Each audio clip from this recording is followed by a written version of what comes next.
नमस्कार, स्वागत है सरस्वती शिक्षा समिति के इस YouTube चैनल पर।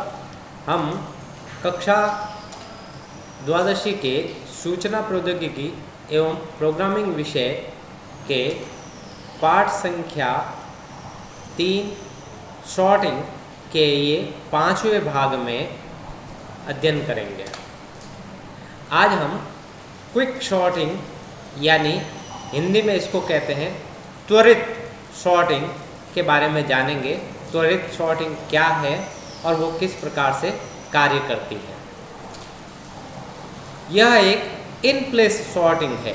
यहाँ इन प्लेस शॉर्टिंग का अर्थ इसको शॉर्टिंग करने के लिए अतिरिक्त स्पेस की आवश्यकता नहीं होती है। जितना स्पेस इसके लिए अलॉट किया गया है उतने ही स्पेस में शॉर्टिंग की सारी प्रक्रिया हो सकती है, जो डिवाइड एंड कॉन्कर एल्गोरिदम पर आधारित है।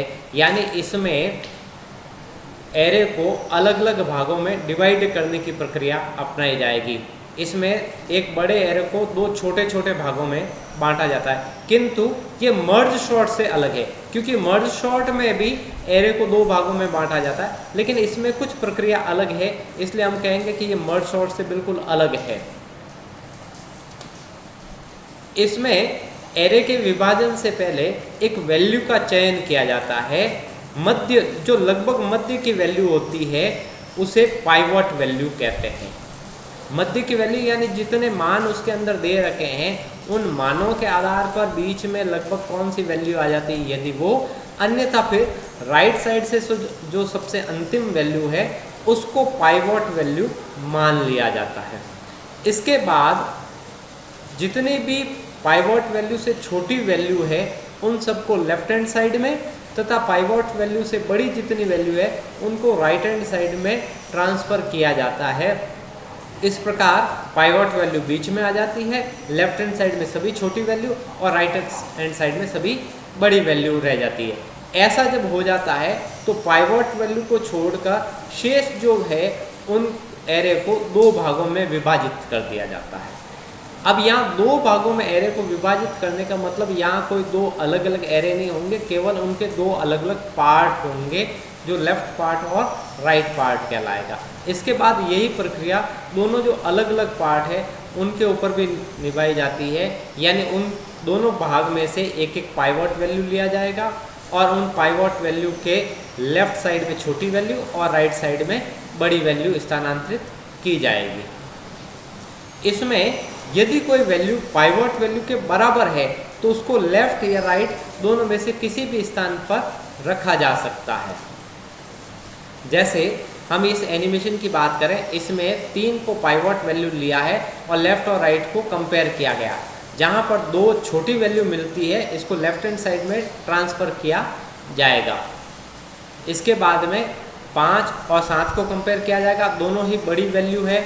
5 और 8 को कंपेयर करेंगे, दोनों ही बड़ी है। फिर 5 और 1 को कंपेयर करेंगे, यहाँ पर 1 छोटी वैल्यू है, इसको लेफ्ट हैंड साइड में, और 5 बड़ी वैल्यू इसको राइट हैंड साइड में ट्रांसफ़र किया जाएगा। फिर इसके बाद में ये पाइवट वैल्यू तक जब पहुँच जाता है तो एक दूसरी और पाइवट वैल्यू ली जाती है जिसको 1 कहा गया है। और अब इससे छोटी वैल्यू अगर कोई होगी तो उसको लेफ्ट साइड में, और बड़ी वैल्यू कोई होगी तो उसको राइट साइड में। तो ये दो जो है वो राइट साइड में आ गया है। इसके बाद में फिर अगली कोई एक पाइवट वैल्यू ली जाएगी और उसको कंपेयर किया जाएगा। इस प्रकार से देखेंगे तो एक पूरा एरे जो है वो धीरे धीरे शॉर्ट होता जाता है। आगे चलते हैं हम इसका क्विक शॉर्ट का एल्गोरिदम। क्विक शॉर्ट के एल्गोरिदम में हम एक मान लेते हैं कि राइट हैंड साइड की जो वैल्यू है उसको, सबसे अंतिम वैल्यू, उसको पाइवट वैल्यू मानेंगे। फिर इसके बाद में दो वैल्यू को हम उठाते हैं, एक होती है लेफ्ट वैल्यू और एक होती है right value. Left value array का प्रथम अवयव होता है, राइट वैल्यू जो है जिसको हमने पाइवट माना है उसके जस्ट पास वाला होता है। फिर इन दोनों को कंपेयर किया जाता है, क्या लेफ्ट वाली वैल्यू जो है वो पाइवट वैल्यू से छोटी और राइट वाली वैल्यू जो है वो पाइवट से अधिक है।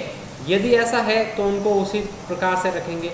मान लीजिए ऐसा नहीं है तो क्या इन दोनों वैल्यू का आपस में स्वैप संभव है, यानी स्वैप करने के बाद में भी लेफ्ट वाली छोटी और राइट वाली बड़ी ही रहनी चाहिए। अगर ऐसा नहीं है तो अगली वैल्यू को सेलेक्ट करके उन दोनों के बीच में कंपैरिजन कराया जाएगा। और ऐसा अगर यदि संभव है कि इसको स्वैप कराने के बाद में लेफ्ट वाली वैल्यू छोटी और राइट वाली वैल्यू बड़ी हो जाएगी तो उन दोनों को आपस में एक्सचेंज करवा दिया जाएगा। ऐसा एक चक्र जब पूरा हो जाएगा तो पाइवट वैल्यू मध्य में और उसके लेफ्ट हैंड साइड में सभी छोटी वैल्यू और राइट हैंड साइड में सभी बड़ी वैल्यू होगी। जब एक चक्र ये पूरा हो जाएगा तो पुनः ये प्रक्रिया दोहरावें।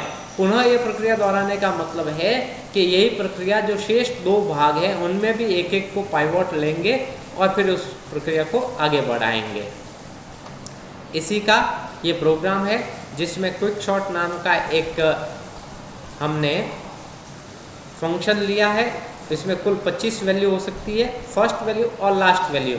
यहाँ लेफ्ट और राइट की जगह फर्स्ट और लास्ट वैल्यू को लिया गया है। पाइवट वैल्यू लेने के लिए हमने एक वेरिएबल लिया, टेम्प इसको एक्सचेंज करने के लिए वैल्यू लिया है। आई को फर्स्ट वैल्यू जो कंपेयर करता है और जे को लास्ट वैल्यू मानते हैं और फिर उनको कंपेयर करते हैं कि जो नंबर है आई वो पाइवट वैल्यू के लास्ट से छोटा और दूसरे से बड़ा है या नहीं। अगर ऐसा है तो उनको आपस में एक्सचेंज करवाया जाता है और फिर टेम्प वैल्यू को नया जो पाइवट वैल्यू है उसके ऊपर ट्रांसफ़र कर दिया जाता है। इस प्रकार से ये जो प्रोग्राम है, इस प्रोग्राम में 25 वैल्यू हम इंसर्ट कर सकते हैं, लेकिन इससे पहले हमसे काउंट के द्वारा पूछा जाएगा कुल कितनी वैल्यू लेनी है और एरे में जितनी वैल्यू देंगे उसी पर ये क्विक शॉर्ट का जो हमारा फंक्शन है उस फंक्शन को लागू करेगा। उसके बाद में अंत में जो सॉर्टेड वैल्यू है उसको ये प्रिंट करेगा। धन्यवाद। अगली बार मर्ज शॉर्ट का प्रोग्राम हम देखेंगे, उसमें हम जानेंगे कि मर्ज शॉर्ट क्या होता है और वो क्विक शॉर्ट किस प्रकार से क्विक शॉर्ट से अलग है। तब तक के लिए पढ़ते रहिए और अपना अभ्यास करते रहिए।